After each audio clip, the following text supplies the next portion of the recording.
पहला कुरिन्थियों 11 अध्याय और उसका हम 23 वचन से पढ़ेंगे। क्योंकि ये बात मुझे प्रभु से पहुंची और मैंने तुम्हें भी पहुंचा दी कि प्रभु यीशु ने जिस रात वो पकड़वाया गया रोटी ली और धन्यवाद करके उसे तोड़ी और कहा, ये मेरी देह है जो तुम्हारे लिए है, मेरे स्मरण के लिए यही किया करो।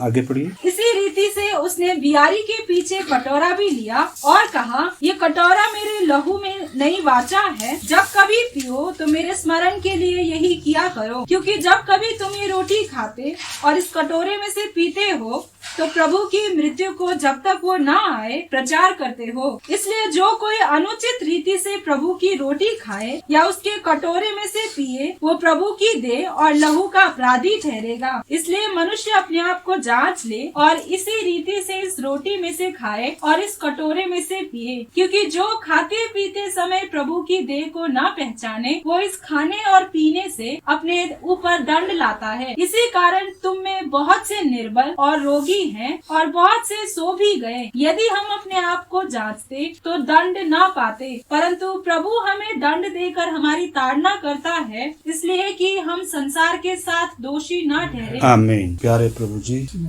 आपने दिए इस पवित्र वचन के लिए धन्यवाद। आपने ठहराई इस पवित्र विधि के लिए धन्यवाद। जब हम सब इस मेज के सामने आए हैं प्रभु जी, विनती करते हैं पवित्र आत्मा आप हमसे बात करें, हमारी अगुवाई करें और हमारी जिंदगियों में काम करें प्रभु जी, ताकि प्रभु जी इसके सही मायने हम समझ सकें और प्रभु आपकी इच्छा के अनुसार हम बाकी का जीवन बिता सकें। हम सब पर आप ऐसा अनुग्रह करें खुदा, हम सब को सिखाएं प्रभु जी। आपके हाथ में सौंपते हैं। प्रार्थना को प्रभु यीशु मसीह के नाम से हम मांगते हैं, आमीन। 23 और 24 वचन दोबारा से पढ़ें। क्योंकि यह बात मुझे प्रभु से पहुंची और मैंने तुम्हें भी पहुंचा दी कि प्रभु यीशु ने जिस रात वह पकड़वाया गया रोटी ली और धन्यवाद करके उसे तोड़ी और कहा, यह मेरी देह है जो तुम्हारे लिए है, मेरे स्मरण के लिए यही किया करो।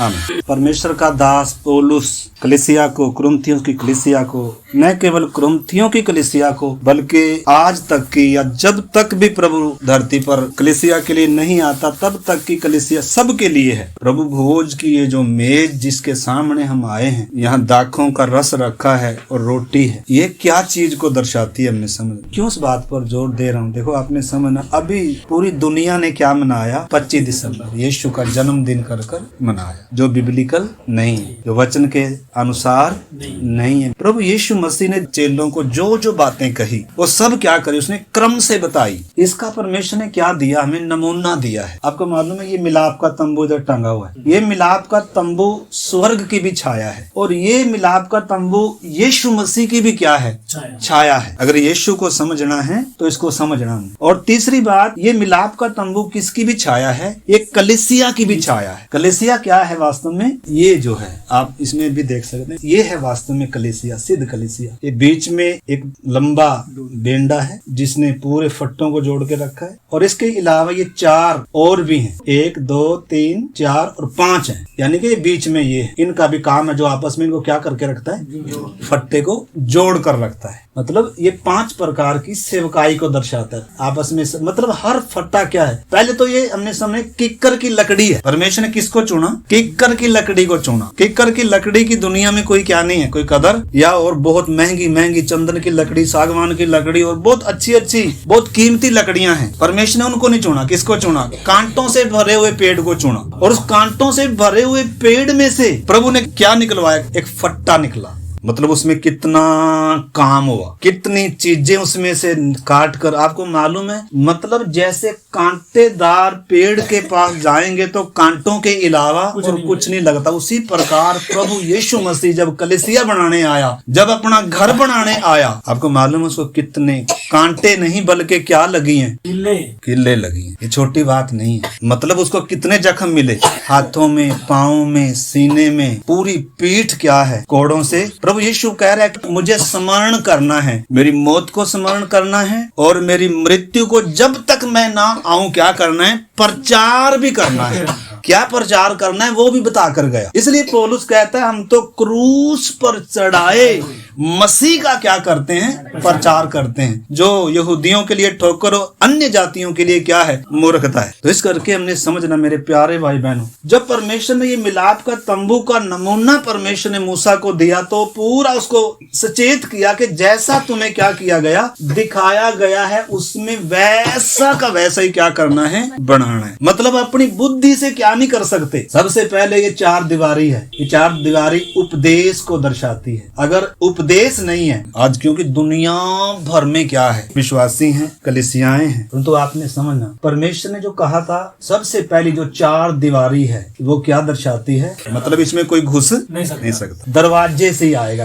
और उसके बाद फिर जब हम अंदर जाते हैं तो अंदर सबसे पहले क्या है, वेदी है, बलि वेदी है। क्रूस के बलिदान के द्वारा, यीशु के बलिदान के द्वारा एक व्यक्ति परमेश्वर के घर आने में घर में आता है। उसके बाद है बपतिस्मा। ये भी परमेश्वर ने कहा जैसा तुझे दिखाए। अगर मूसा को बोलता परमेश्वर के जा मेरे लिए क्या बना, एक मंदिर बना, तो उसने बनाना था कि नहीं बनाना था, पर नमूने के अनुसार बनाना था। अगर कोई मुझे अभी कहे कि चलो जी मुझे वो चाहिए, एक बेड चाहिए या कोई अलमारी चाहिए, तो मुझे वैसे ही बता दे, अगर नमूना ना दे तो मैं बना लूंगा, तो मैं अपने हिसाब से बनाऊंगा। बना तो लूंगा मैं, लेकिन किसके हिसाब से, जिसने अपने घर में रखना है उसकी सोच और मेरी सोच एक जैसी नहीं है। वो जब नमूना देगा, भाई जी इतना इस साइड से रखना, इतना इस साइड से रखना, इसमें कितने खाने रखना, इसमें यहाँ ये चीज रखना, और तभी मैं क्या कर सकूंगा, दलेरी से बना भी सकूंगा, क्योंकि मुझे मालूम है कि ऐसा ऐसा उसने क्या किया है। तो उसी प्रकार मेरे प्यारे भाई बहनों ने समझना है, आज उपदेश बहुत जरूरी है। प्रभु यीशु मसीह क्या करने के लिए उसने कहा, चेलों को प्रभु ने कहा जाओ सारे जगत में जाओ और क्या करो, सब जातियों में जाओ और क्या बनाओ, मेरा चेला, विश्वासी बनाओ। नहीं तो ये सेवा आसान नहीं है, बहुत डिफिकल्ट है। किक्कर की लकड़ी में से फट्टा निकालना आसान नहीं। अब ये ना सोचें कि हम यीशु मसीह पर बलिदान पर विश्वास करके उद्धार पा लिया और हम किधर आ गए, एकदम इधर आए नहीं है, बल्कि लाए गए हैं। अभी हमारे ऊपर क्या चल रहा है, काम चल रहा है। तो आप सोचो किक्कर की लकड़ी में से फट्टा बनना है तो आसान है, बनाने वालों को भी कितनी बार क्या छिलते हैं भाई जी। मैंने ये फर्नीचर का काम किया भाई, इसमें कितना रंधा लगा, लकड़ी पहले आरे से चीरी गई। समझना या परमेश्वर की योजना को समझना, परमेश्वर ने इंसान को क्यों बनाया, परमेश्वर ने आकाश और पृथ्वी क्यों बनाया, उसकी योजना क्या है। उसके बाद परमेश्वर ने, जब इंसान ने पाप किया और परमेश्वर की वाटिका से बाहर हो गया, ज्वाला में तलवार घूम रही थी, उसके बाद परमेश्वर ने क्या किया, एक मिलाप के तंबू के द्वारा परमेश्वर ने क्या किया, एक रास्ता खोला ताकि पापी व्यक्ति पवित्र परमेश्वर से क्या कर सके, मेल कर सके। जो ज्वाला में क्रूब तलवार लिए हुए नियुक्त किए गए थे, वो आपको मालूम है किसके ऊपर पड़ी, वो यीशु मसीह के ऊपर वो तलवार पड़ी। और हम यीशु के क्रूस के द्वारा, बपतिस्मे के द्वारा किधर आ गए, परमेश्वर के साथ क्या हो गया, मेल हो गया। तो इसमें 3 भाग हैं। तो सबसे पहले क्रूस के पास आकर हमने उद्धार पाया, बपतिस्मा लिया। इतना ही नहीं है बस मसीह जी, कहाँ तक आना है, हमने पवित्र स्थान तक आना। ये यहाँ खोल कर दिया हुआ, ये आंगन है, ये क्या है, ये पवित्र स्थान है, ये अति पवित्र स्थान, यहाँ है परमेश्वर की उपस्थिति, यहाँ है, मतलब यहाँ तक आना है। तो हम आराधना में आकर यहाँ तक भी आकर जा सकते हैं। असली में मतलब क्या है, परमेश्वर से मेल, आत्मा और सच्चाई से परमेश्वर की क्या करनी, आराधना। गीतों के द्वारा ही नहीं, एक समय था गीतों के द्वारा, भेंट बलिदानों के द्वारा परमेश्वर की आराधना होती थी, लेकिन बीच की दीवार कभी गिरी नहीं थी, पाप का समाधान हुआ नहीं था। लेकिन क्रूस के द्वारा मेरे प्यारे भाई बहनों आपने समझना है, प्रभु ने उस बीच की दीवार को क्या कर दिया, हटाकर इंसान का, पापी इंसान का पवित्र परमेश्वर से क्या कर लिया, मेल कर। परमेश्वर आत्मा है, हम खाली शरीर में ही अगर गीत गाएं, देखो शरीर में हम आपस में संगति करते हैं, लेकिन परमेश्वर से कैसे करते हैं, आत्मा में। आत्मा में हमारे अंदर पवित्र आत्मा भी और प्रभु भी आत्मा में हमारे अंदर। मतलब ये जो स्थान है, ये किसको भी दर्शाता है, ये स्वर्ग की छाया है ये यीशु मसीह की छाया है, ये कलीसिया की भी छाया है और ये एक विश्वासी, एक सच्चे चेले को दर्शाता है। इस करके इस बात को मेरे प्यारे भाई बहनों हमने समझना है। तो प्रभु यीशु मसीह क्या क्या विधि देकर गया। सबसे पहले उसने कहा कि तुम जाकर क्या बनाओ, चेला बनाओ, पिता पुत्र पवित्र आत्मा के नाम से क्या दो बपतिस्मा। और फिर प्रभु क्या कह रहा है, दूसरी विधि कि क्या करो तुम मेरे स्मरण के लिए क्या करना। आगे पढ़ेंगे उसका 24 वचन। और धन्यवाद करके उसे तोड़ी और कहा, ये मेरी देह है जो तुम्हारे लिए है, मेरे स्मरण के लिए यही किया करो। इसी रीति से उसने बियारी के पीछे कटोरा भी लिया और कहा, ये कटोरा मेरे लहू में नई वाचा है, जब कभी पियो तो मेरे स्मरण के लिए यही किया करो। हाँ, तो मेरे प्यारे भाई बहन, जो प्रभु ने आज्ञा दिया कि मेरे स्मरण के लिए यह किया करो, तो क्या स्मरण करें? यीशु की मौत को स्मरण करना है, यीशु के बलिदान को स्मरण करना है, यीशु के उन जख्मों को स्मरण करना है। किसकी थी वो सजा? मेरी और आपकी थी मेरे प्यारे भाई बहन। हम परमेश्वर के क्या थे? शत्रु थे, बैरी थे। क्रोध की क्या थे? हम संतान थे। जिंदा रहने का हक हमें नहीं था। हम बेचारे नहीं थे, हम भोले नहीं थे। परमेश्वर का पवित्र वचन साफ कहता हम क्या थे? परमेश्वर के बैरी थे, गुनहगार थे। लेकिन प्रभु यीशु मसीह मेरे प्यारे भाई बहनों, हम पापियों के लिए स्वर्ग छोड़कर आया, देह को धारण किया और हमारी सारी सजा उसने अपने ऊपर ली। हम उसको स्मरण करना है। यीशु मेरे लिए मरा है, यीशु आपके लिए मरा है। इस करके यशाया जब इस बात को कह रहा, देखो यशाया 53 अध्याय में निकालेंगे, आगे बढ़ेंगे और 3 से हम पढ़ेंगे। वह तुच्छ जाना जाता और मनुष्यों का त्यागा हुआ था। वह दुखी पुरुष था, रोग से उसकी जान पहचान थी और लोग उससे मुख फेर लेते थे। वह तुच्छ जाना गया और हमने उसका मूल्य न जाना। आपने समझना मेरे प्यारे, यशाया नबी आत्मा में यीशु मसीह के आने से 750 साल पहले ये भविष्यवाणी कर रहा है। यानी कि पवित्र आत्मा आने वाले मसीहा के उन दर्दों को, उसकी मृत्यु को पहले से क्या कर रहा है? बयान कर रहा है मसीहा के बारे में। तो जब यशाया उस विषय को बता रहा है तो क्या कह रहा है? कह रहा है 3 में, वह तुच्छ जाना जाता और मनुष्यों का क्या था? त्यागा हुआ था और वह दुखी पुरुष था और दुखों से उसकी क्या थी? जान पहचान थी और लोग उससे मुख फेर लेते थे। लोग, देखो आपने समझना मेरे प्यारे भाई बहन, मेरे और आपके लिए स्वर्ग का परमेश्वर कहाँ से गुजरा है? हमने उसका मूल्य जाना। बताओ किसी ने उसका मूल्य? जगत में एक ही था जिस पर कोई उंगली नहीं उठा सकता। व्यवस्था, यूहन्ना बपतिस्मा दाता उसके सामने हाथ जोड़कर खड़ा है कि मुझे तेरे हाथ से बपतिस्मा। यानी कि व्यवस्था भी उसको दोषी नहीं ठहरा। व्यवस्था किसे दोषी ठहराती है? मनुष्यों। लिखा है हर एक इंसान का मुंह क्या कर दिया जाए? बंद। व्यवस्था इसलिए दी थी ताकि इंसान परमेश्वर की उस स्टैंडर्ड को भी समझे कि परमेश्वर पवित्र है, इंसान पापी है। पापी का पवित्र परमेश्वर से कभी मेल नहीं है। तो इसलिए यीशु से आने से पहले व्यवस्था दिया था ताकि इंसान अपने आपे में आ जाए और उस मसीह को क्या करे? ग्रहण करे और मसीह के द्वारा परमेश्वर से क्या कर ले?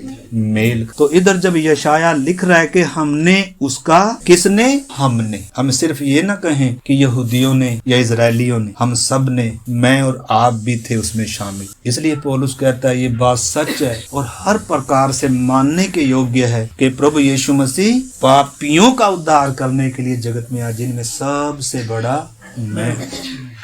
तो आगे लिखा है, निश्चय उसने हमारे रोगों को सह ली और हमारे ही दुखों को उठा लिया, तो भी हमने उसे परमेश्वर का मारा, कूटा और दूर दशा में पड़ा हुआ। ये मैं और आप थे। हमने यीशु का मूल्य नहीं। आज भी बहुत बार, कितनी बार मेरे प्यारे भाई बहनों, आज भी यीशु से बढ़कर चीजों का, वस्तुओं का मूल्य हो जाता है। यीशु सबसे कीमती है, यीशु सबसे प्रिय है। यीशु के अलावा अगर हमारे जीवन में कोई और महत्वपूर्ण है तो आज हमें इस बात को समझना है। इस प्याले में से पीने से पहले हमने उस बात को समझना है। प्रभु यीशु मसीह ने रोटी सबको खिलाई, चंगाई सबको दिया, भूत प्रेत सबके निकाले। लेकिन प्रभु यीशु मसीह जब ये मेज पर आए तो किसके साथ आए? सबके साथ। सबको बांट सकते थे?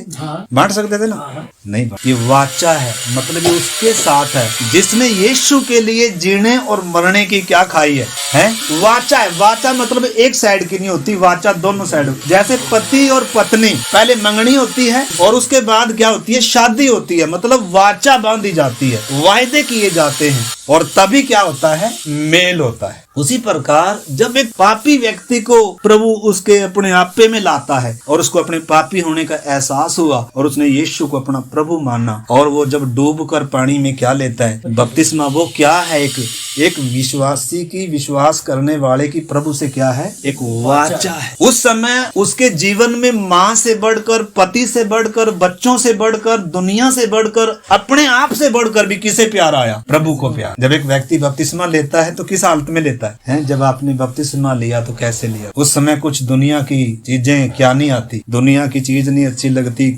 ओढ़ना पहनना खाना भी कई बार क्या नहीं लगता।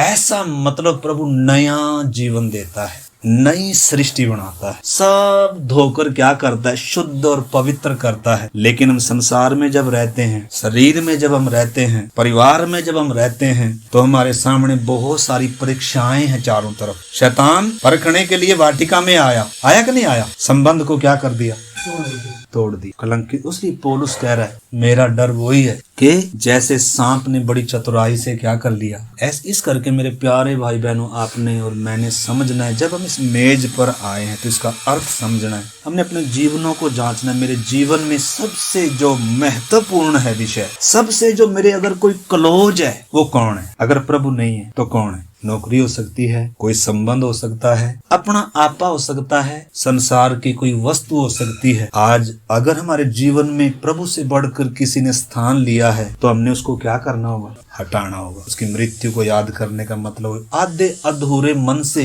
या आधे अधूरे समर्पण से हम इसमें इसलिए लिखा है अपने आप को क्या करना है, जांचना है। मेरी जांचना क्या है? इन बातों को हमने साल भर हम कैसे जिए, मेरे जीवन में प्राथमिकता किसको है, मेरे जीवन में मतलब कौन सा वो रिश्ता है, कौन सी वो वस्तु है जिसे मैं अपने दिल के सबसे करीब रखता हूँ। हमने क्या करना है, अपने आप को जांचना। इसलिए हमने आज नए विश्वासियों को बुलाया नहीं है इधर, क्योंकि भीड़ भी है, और जब हम इसमें शामिल हो रहे हैं तो उन्हीं को बुलाया जिन्होंने प्रभु के साथ क्या बांधी है, वाचा। तो उस वाचा को आपने क्या करना है, याद करें। यीशु मसीह मेरे लिए कैसे, इधर यशाया जब उसको बयान कर रहा है, लिखा है उसने हमारे दुखों को उठा लिया, और आगे 5 में कह रहा है परंतु वह हमारे ही अपराधों के कारण घायल किया गया, वह हमारे अधर्म के कामों के कारण कुचला। रोटी कैसे कुचली जाती है दांतों के तले? तरस आता है, मजा आता है, बल्कि टेस्ट आता है जब हम कुछ चीज को अपने दांत, रोटी को कुचलते हैं कि नहीं कुचलते हैं? जब हमने गेहूं लिया, गेहूं को जब आटा बनाया तो कोई दर्द था कुछ?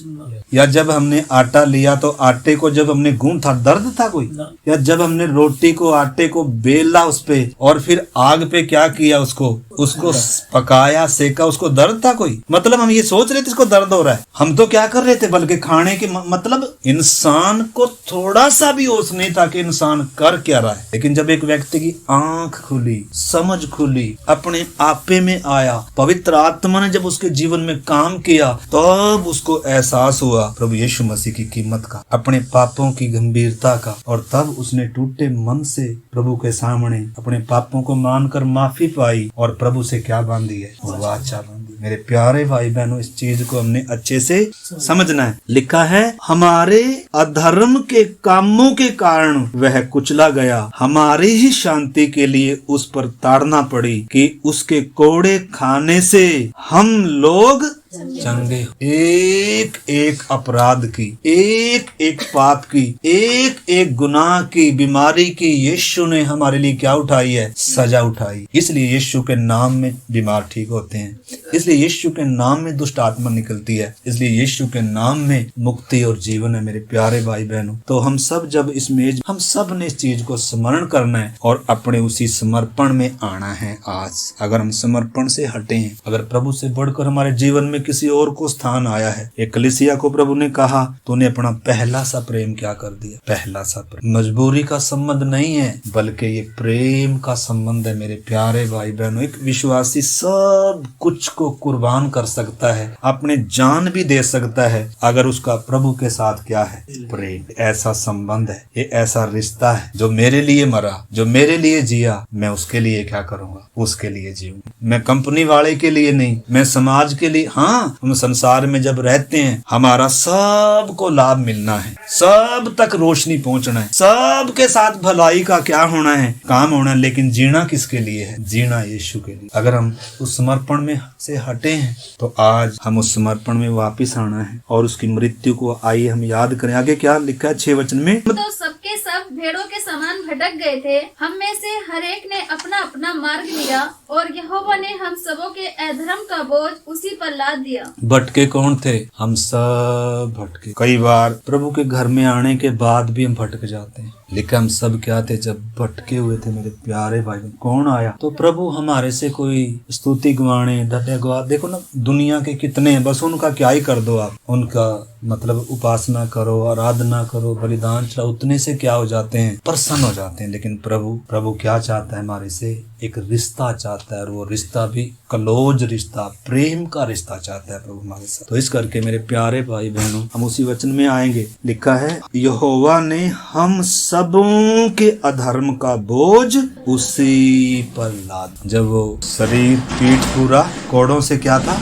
छन्नी है, खून सारा क्या हो गया, बह गया, और भारी सलीब लेकर जब अपने गोलगत्ता तक जा रहा है और वो गिर रहा है, कभी उठ रहा है। वास्तव में लकड़ी का बोझ नहीं था ज्यादा, लेकिन किसका बोझ, हमारे पाप का और हमारे अधर्म का बोझ उस पर क्या कर दिया गया, लाद दिया गया। इस चीज को मैंने और आपने स्मरण करना। पाप की मजदूरी मौत है, उसको मरना है। जब उसके ऊपर हमारा पाप लाद दिएगा तो उसको क्या होना है, मरना है। परमेश्वर क्या नहीं कर सकता, माफ नहीं कर सकता, इसलिए वो जब प्रार्थना कर रहा है। तो आइए हम उस मत्ती की अंजील और उसका 27 अध्याय, कैसे प्रभु यीशु मसीह का प्राण निकल रहा है। मत्ती 27 अध्याय और 45 से पढ़ेंगे। दोपहर से लेकर तीसरे पहर तक उस सारे देश में अंधेरा छाया रहा। तीसरे पहर के निकट यीशु ने बड़े शब्द से पुकार कर कहा, येली येली लमा शबक्तनी, अर्थात हे मेरे परमेश्वर, तूने मुझे क्यों छोड़ दिया। आमीन।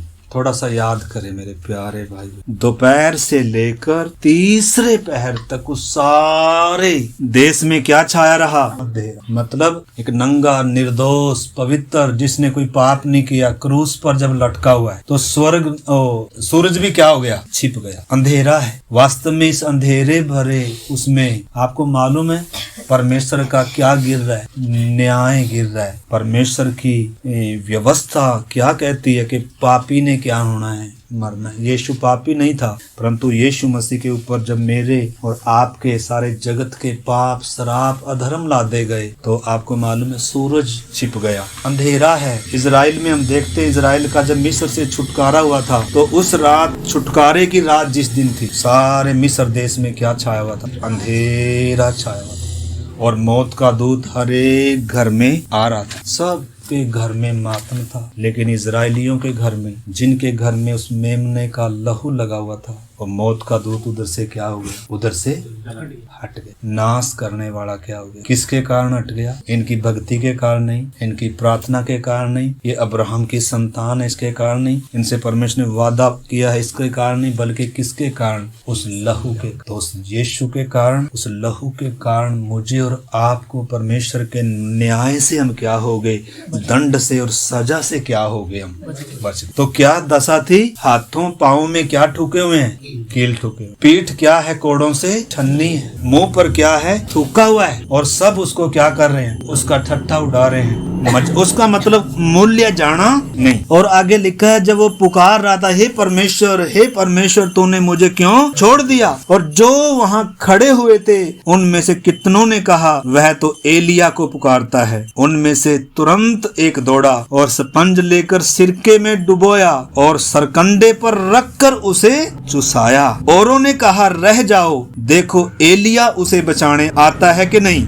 तब यीशु ने फिर बड़े शब्द से चिल्लाकर प्राण छोड़ दिए, और देखो मंदिर का पर्दा ऊपर से लेकर नीचे तक 2 टुकड़े हो गया, और धरती डोल गई, चट्टानें तिड़क गई, कब्रें खुल गई और सोए हुए पवित्र लोगों के बहुत से सब जी उठे और भूकंप और भूडोल बहुत। देखो, क्रूस पर जब यीशु ने अपना प्राण दिया, बैरी जो मनुष्य को कब्जा करके रखा था, पाप जो इंसान को, पाप की जंजीरें इंसान को जकड़ के रखा था, मार के रखा था, शैतान ने उसके बुद्धि को, दिमाग को क्या करके रखा था? अंधा करके रखा था, ताकि ये सच्चाई कभी पहचान ही ना सके, ताकि अपने आप को भी ये कभी पहचान ही ना सके। और इंसान अपने आप को धर्मी बोलकर चल रहा था, अपने आप को अच्छा बोलकर चल रहा था। लेकिन धन्यवाद करते हैं उस क्रूस की, यीशु की उस मृत्यु के लिए। धन्यवाद करते हैं पवित्र आत्मा के लिए। पिता, पुत्र और पवित्र आत्मा ने मिलकर हमारा क्या किया? उद्धार किया। हमारे अधर्म बहुत ज्यादा थे, एक का भी क्या नहीं किया गया, हमसे लेखा नहीं लिया। सारा दंड यीशु मसीह ने हम अपने ऊपर लेकर हमें उस पाप से, हमें उस मौत से और हमें शैतान के वश से न केवल छुड़ाया मेरे प्यारे भाई बहन, बल्कि परमेश्वर से क्या करा दिया? हमारा मेल। तो इतना ही नहीं है, अब प्रभु ने एक ये चीज भी रखी है, ताकि जब भी हम इकट्ठे होते हैं, साल में नहीं, इसके लिए कोई दिन मुकर्रर नहीं किया प्रभु ने, लेकिन जब कभी तुम क्या होते हो, इकट्ठे हो, क्या करना? इसको याद करना। जब आप इसको याद करोगे तो आपको ये याद रहेगा, यीशु मेरे लिए मरा है, मेरे अधर्म उस पर लादे गए, मेरे गुनाह उस पर लादे गए, मेरे लिए उसके मुंह पर थूका गया, सजा मेरी थी, दंड उसने लिया। यही चीज है जो एक व्यक्ति को प्रभु के लिए जीने के लिए क्या करती है? मजबूर करती। तो इस करके मेरे प्यारे भाई बहनों, हमें प्रभु ने ये जो विधि दी है कि मेरी मृत्यु को जब तक न मैं आऊं, क्या भी करना है? स्मरण भी करना है और प्रचार भी करना। तो जो प्रभु ने हमारे साथ वाचा बांधी, उस वाचा में हम उस वाचा को आज स्मरण कर, हम अपने हृदयों में जांचे इन दिनों, मेरा प्रेम किसके साथ? क्या प्रभु के साथ मेरा वो नजदीकी संबंध है? कहीं मजबूरी का संबंध तो नहीं? कुछ रिश्ते क्या हो जाते हैं, पति पत्नी के रिश्ते, माँ बाप के रिश्ते, भाई बहन के रिश्ते, कई बार क्या हो जाते हैं, उसमें जो मजा होता है ना, हर संबंध में क्या है, जब बेटा माँ से मिलता है या माँ अपने बेटे से मिलती है, उसमें भी एक प्यार होता है कि नहीं होता है? जब पति पत्नी का जो संबंध होता है उसमें प्यार हो, अगर प्यार ना हो तो फिर वो क्या बन जाता है?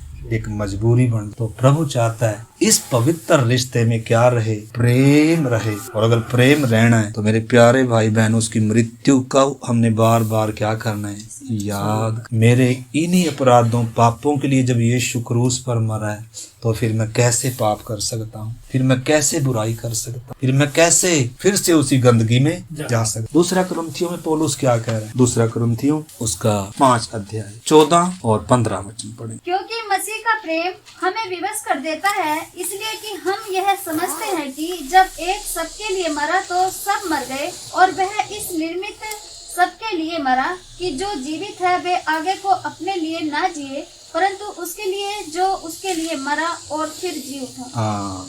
तो प्रभु का प्रेम, पौलुस कहता है कि हमें क्या करता है? यीशु के पीछे चलने के लिए कोई स्वर्ग के लालच से नहीं चलता, ज्यादा दिन चल नहीं पाएगा। दुनिया की चीज मिलेगी, ये मिलेगा, वो मिलेगा, तो भी आप ज्यादा चल नहीं पाएंगे, क्योंकि ये ही एक मार्ग है जिसमें संसार आपके बिल्कुल क्या है? विपरीत है। हमने कई बार बताया, देखो, एक ये संसार रूपी पेड़ है, इसमें किसी और का अधिकार है। हालांकि यीशु के नाम में इधर भी है बहुत कुछ, लेकिन आपने समझना मेरे प्यारे भाई बहनों, ये संसार है और ये क्या है? कलीसिया है। संसार से बिल्कुल क्या है? बीच में बपतिस्मा आता है, वाचा बांधी गई है। अब मैं किसका हूँ? प्रभु का। तो परमेश्वर के प्रेम ने जब हम उसको याद करते हैं तो यही चीज है जो हमें पाप की तरफ जाने से, संसार की तरफ जाने से, या हमें फिर से पीछे जाने से क्या कर सकती है? और कोई रास्ता। इसलिए मेरे प्यारे भाई बहनों, प्रभु ने हमें ये विधि दी है। तो ये विधि, पहली बात तो ये प्रभु की महा आज्ञा है, प्रभु ने ठहराया। बार बार चेलों को ही नहीं, बाद में पौलुस को प्रभु ने बताया, अच्छे से खोल कर बताया, क्योंकि पौलुस व्यवस्था का अच्छा जानकार था,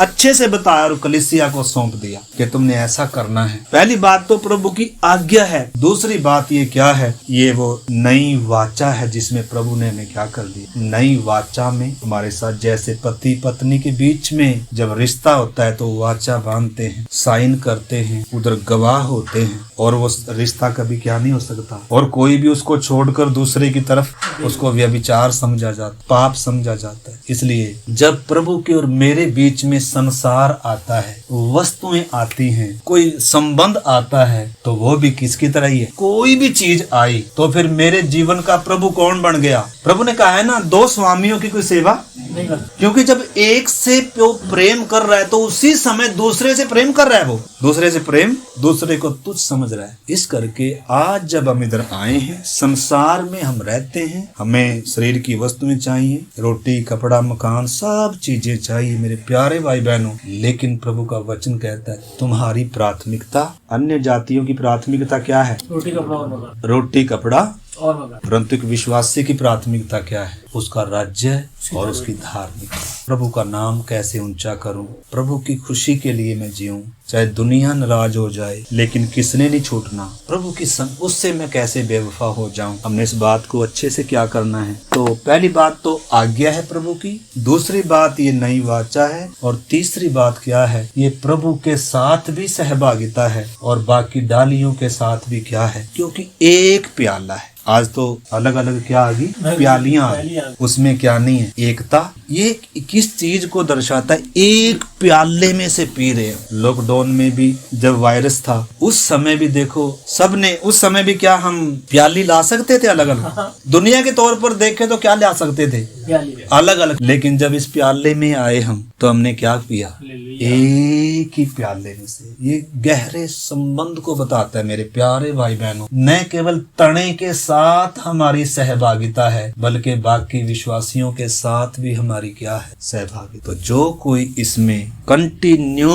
आपस में भी जुड़े हैं और प्रभु से भी जुड़े हैं, वो ही सिर्फ इसमें क्या कर सकते हैं, भाग ले। हर कोई नहीं। प्रभु ने सब के साथ ये नहीं किया, चेलों के साथ किया। चेलों में से भी यहूदा को इसमें भाग लेने इस करके अभी हम अपने जीवनों को जांचे मेरे प्यारे भाई बहनों, और फिर हम इसमें शामिल होंगे। आइए हम आंख बंद करें, अपने अंदर झांके मेरा प्रेम किससे है, अपने अंदर झांके। यीशु ने कलवरी दुख क्यों सह लिया, मुझ पापी में क्या देखा था। कोई खूबी नहीं, कोई खूबी नहीं, मुझ में कोई भी खूबी नहीं। हालेलुया। आइए अपने प्रेम को जांचे। अगर यीशु के साथ मेरा प्रेम नहीं तो मैं कभी भी उसकी आज्ञा को नहीं मानूंगा, कभी भी उसको सबसे बढ़कर नहीं समझूंगा। हमारा प्यार पति से हो सकता है, पत्नी से हो सकता है, होना भी चाहिए, संबंधों से हो सकता है, होना भी चाहिए मेरे प्यारे भाई बहनों। प्रभु ने हमें नफरत करना नहीं सिखाया, प्रभु ने हमें प्रेम करना सिखाया, लेकिन सबसे बढ़कर प्रेम प्रभु को होना है। आइए हम अपने जीवन को जांचे, मेरा प्रेम किसके साथ है। यीशु ने मेरे लिए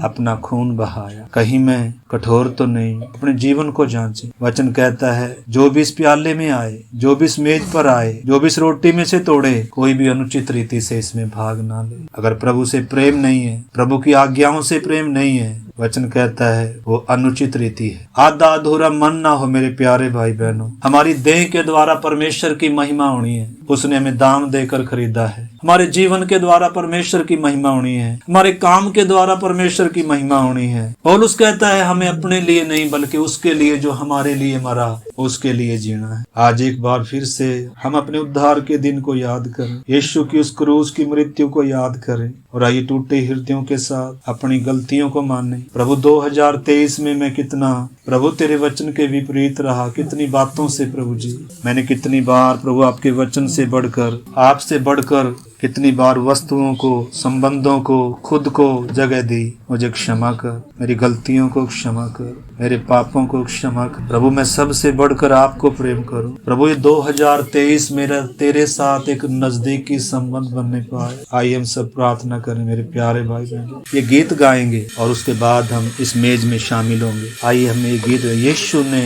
कलवरी दुख क्यों सह लिया, मुझ पापी में क्या दे। यीशु ने कलवरी दुख क्यों सह लिया, मुझे पापी में क्या देखा था।